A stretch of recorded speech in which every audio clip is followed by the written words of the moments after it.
कथा आहे परदेशी वाढलेल्या एका भारतीय मुलीची. आई मुलीच्या नाजूक नात्याची, त्यांच्यामधील एक अदृश्य, अस्पष्ट पण घट्ट बंधनाची. अश्विनी स्टीव्हन्सन, अनुषा दांडेकर, एक उत्तम टेनिसपटू भारतात येते एका खासगी कामासाठी. परदेशी वाढलेल्या अश्विनीची नाळ जोडलेली असते भारताशी. अश्विनी 4 वर्षांची असताना तिला एक अमेरिकन स्त्री पुण्याच्या एका अनाथ आश्रमातून दत्तक घेते. अश्विनी एक उत्तम टेनिसपटू म्हणून नाव कमावते. ती भारतात येते त्या अनाथ आश्रमाला भेट द्यायला. तिची सर्व जबाबदारी विशाल मोहिते, हेमंत ढोमे उचलतो.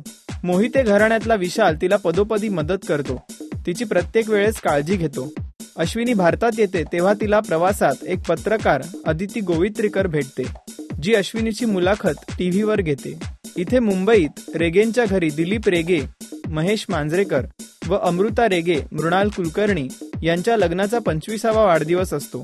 जल्लोष धमाल चालू असते. टीव्हीवर अश्विनीची मुलाखत चालू असते. अचानक अश्विनी तिच्या बालपणाबद्दल सांगते, जे ऐकून अमृताच्या मनातल्या जुन्या आठवणी जाग्या होतात. तिला लग्नाआधीचं काहीसं अंधुक आठवतं. तिचा भूतकाळ तिच्या डोळ्यासमोर उभा राहतो. तिच्या भूतकाळाची भेट तिच्या वर्तमानाशी करून द्यायला अमृताचा नवरा दिलीप व त्यांचा मुलगा रजत सिद्धार्थ चांदेकर प्रयत्न करतात. काय होतं पुढे, त्या दोघींची भेट होते का, याची उत्तरे जय जय महाराष्ट्र माझामध्येच मिळतील.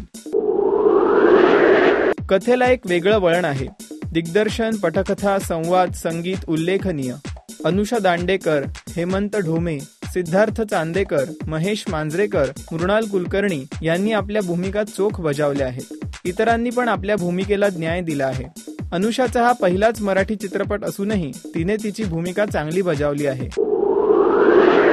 चित्रपटाची कहाणी लवकरच उलगडते. शेवट तर सहज लक्षात येतो.